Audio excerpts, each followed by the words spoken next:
Hey friends, let's see here. Sorry, I haven't gone live in so long, and I was trying to remember all of the buttons that I need to press and what I need to do, and then all the things were popping up, and I was like, oh man, okay. Anyways, so I wanted to do a quick live stream. Sorry, I didn't post in advance or anything like that. But I wanted to do a quick live stream because we are expecting to get some rain coming soon. I think it's like a category 3 atmospheric river in August, um, which sounds really crazy. But I think the bulk, we're supposed to get some rain tomorrow, which is Thursday. And then we're supposed to get a bunch of rain on Friday. And that's kind of interesting because that's not typical for our area. So I just wanted to quickly pop on here and kind of give some tips about preparing your garden for what might be a pretty heavy rain. And so I think whenever we think of rains coming, I think the first thing that everyone thinks about is items that will split, and namely that's tomatoes. And so if you have like field tomatoes or tomatoes that are outside, especially cherry tomatoes, but realistically any tomato that is past the green stage. So even if it has kind of red shoulders, a little bit of red or a lot of red or whatnot, if you if you are if it has any kind of red, and then it has the ability to split. And the reason for that is because when the plant takes up whatever amount of water that you've been giving it, and obviously in the dead of summer it's not that much water, but when it rains it kind of like floods the plant with water, and there's so much water that the plant uptakes it, which sounds great and all that, but then when it gets to the fruit, that's why you'll see you'll notice if you don't pick before a rain. This is more for us. Oh, hello, kitty cat. This is more for us in the fall where we get the splitting and stuff like that. But we haven't had a whole lot of rain in the summer. But anyways, if the cracks do happen, the food is perfectly edible. You just need to pick it and basically eat it right away. So it's not going to do anything bad. But also if you're selling like the tomatoes or whatnot, those will be unappetizing, and so you wouldn't really want to sell that. But so if you have, so my tomatoes this year are under the greenhouse, and so they're not affected so much. If the rain is heavy enough, then the water table will be affected. But we're not getting the water coming down and like saturating the soil. But if you have tomatoes that are red or even slightly red outside where the rain can get them, then you want to be careful. If they're pickable, then you want to go ahead and pick them ahead of the rain. For those that just tuned in, I'm just doing a quick live about, we have some pretty good rain coming on Friday. It'll start raining Thursday, and then I think we're having a category 3 atmospheric river on Friday. And they're saying we're supposed to get a lot of rain, and for us that isn't common. So I just wanted to do a quick video talking about how to prepare the garden for that. And so the first thing is to think about things that will split. And for most of us, that's tomatoes. Now, for a lot of us, it's a little early in the season and we don't have those huge red tomatoes. Though some of you may, of course, and depending on what area you're in. I believe it's all of the Pacific Northwest that's going to be getting the rain, but I'm not 100% sure.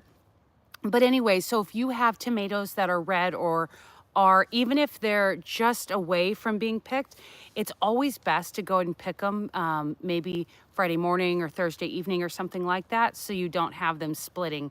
If they do, they're still okay to eat, but it just adds a little bit of whatever. Like it looks unappealing if you're trying to sell, or they don't store as long, things like that. And of course, the skin will actually open, and so they can create problems with like bugs or dirt getting in there or whatever. So that's always the main thing to worry about. Other stuff in the garden, anything that will take on water, if it's ready, then it's just best to pick. So that would include like strawberries, raspberries, blackberries, basically any berries that you may have. If they're ready to pick or just on the cusp of being picked, then it's better, honestly, to just go ahead and pick them and call that a day. If they're really immature, like if your tomatoes are completely green or your berries, like I have some blackberries that are black and ready to be picked, but I have some that are like really small and red. And those ones you don't have to worry about. They're too immature. They won't take up the water, if that makes sense. Other things to think about are if this is, I think, more for flowers or some others like tall growing things. Like this could include raspberries if they're not trellised or whatnot. But with the amount of rain that they're saying that we're supposed to get, you might want to double check on where the cat just ran by, where the trellis or like the rain we had like a week ago, it was a really, really light rain, but it knocked over all of my gladiolas. And it's my first year growing gladiolas, so I was kind of bummed about that. And that was a really light rain. But if you have something that is tall and not well supported, the weight of the rain might cause it to fall over. And so you want to add some support or something like that.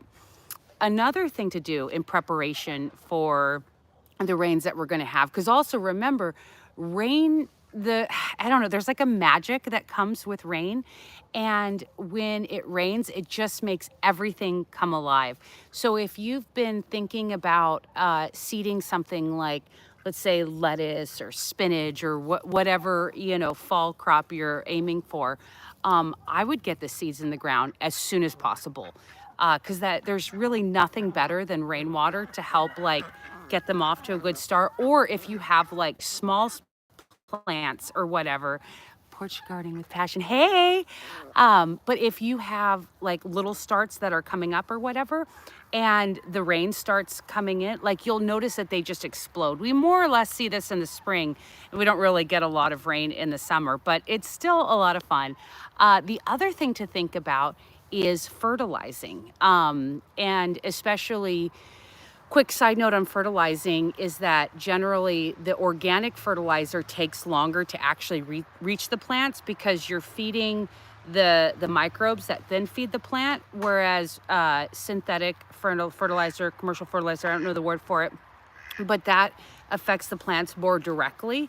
But either one that you're using, if you have been needing to fertilize something or it's on your list or whatnot, with the rain coming, it's a really excellent time, especially if it's a little bit harder to keep up on the deep watering or whatever. And so like I have one strawberry bed that I have not, well, it was too low, so I pulled all the plants out and then added more dirt and then basically put 10% of them back in. But anyways, I need to add some of the Espona berry tone or whatever to it. So I'm going to do that ASAP. And the rain, especially with the amount that we're supposed to have, will do a super excellent job of kind of watering that in and really getting it in deep. Berrytone is my favorite. Yes, I really love, especially I have berries galore, and so I am always using berrytone.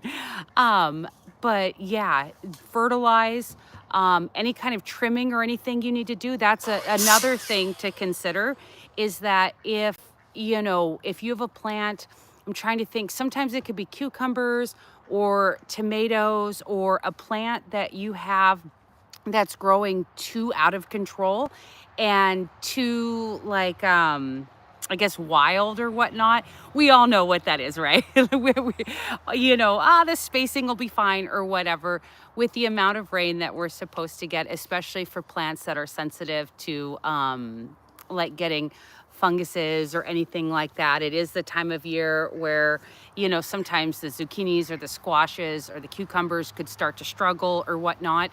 And so if you need to do any thinning, like if there's a plant that you're just like, oh man, that having that many days of prolonged like moisture hanging out right there, it's just going to cause problems or whatever. That's another good idea to do before the rain. Again, just because I'll gonna end the video pretty soon. But just as a recap of, I want to do a quick live video because I've been working in the garden all day and I don't have time to like do the whole formal video. So I thought I'd just do a live. But we're supposed to get rain tomorrow, Thursday, and then Friday it's supposed to be a Category 3 atmospheric river. And I don't exactly know how, I think we're supposed to get at least an inch. Like, I don't know how much we'll actually get, but there are some precautions. Obviously, we don't ever get big rain like that in August or in the summer at all, really. And so one thing to think about is your garden, of course. And so one of the things, if you have anything that is ready or on the verge of getting ready, if you have anything on the verge of, yeah, I agree. It will be intense after our heat wave. I know it's like like we just literally cooled down and now it's gonna rain a lot. So it's kind of an interesting thing. But if you have any, especially tomatoes, I think are the most sensitive to splitting, especially if you're growing heirlooms or cherry tomatoes. Now, not everyone has a whole bunch of big red tomatoes yet, and so that actually could be a good thing. If your tomatoes are solidly green, no worries about that. But if they are red or even about to be ready, it's best to just go ahead and pick them. Or if you have any berries or anything that basically with an additional absorption of water that they're going to split, and then they're still edible, of course, but then, you know, obviously cracks in the skin and things like that, you need to process them or eat them very fast.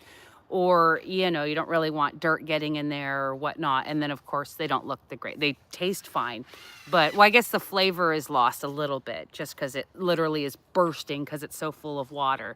And then looking at your plants with any trellising or securing that you need to do, especially like flowers, or if you have raspberries without trellis or anything like that, to go ahead and do your fertilizing ahead of the water so that the water can water them in, or any seeds that you need to sow, or any pruning, thinning, or anything that needs to get done. Again, I'm not a meteorologist or whatever, so I don't know if we're going to get the amount of rain that we're supposed to get, or even if it'll cause that much impact on the garden. But if it's something that's on your mind, or you have a little bit of extra time, you're like, you know what, I'll just get out and get those things done. So that way, you know, you can set your garden up best for the, for our atmospheric river. But anyways, I think I'm about to end. So I don't know if Q&A is enabled or not. I don't know. Does anybody have any questions before I end the live? I'll give it a minute and just stare at myself. Let's see. I don't think, it doesn't show me if anyone's typing. I don't know what that button is. Let's see here. If I click that. Oh no, I don't think so. Okay. Well, I think that's pretty much it. So I think I'm going to go ahead and end the video. It's funny, I don't actually know what button to push. But anyways, thank you so much for watching. If you joined at the very end, or if you're watching this later, then you'll see the whole video and all of that. But anyways, happy gardening. Bye.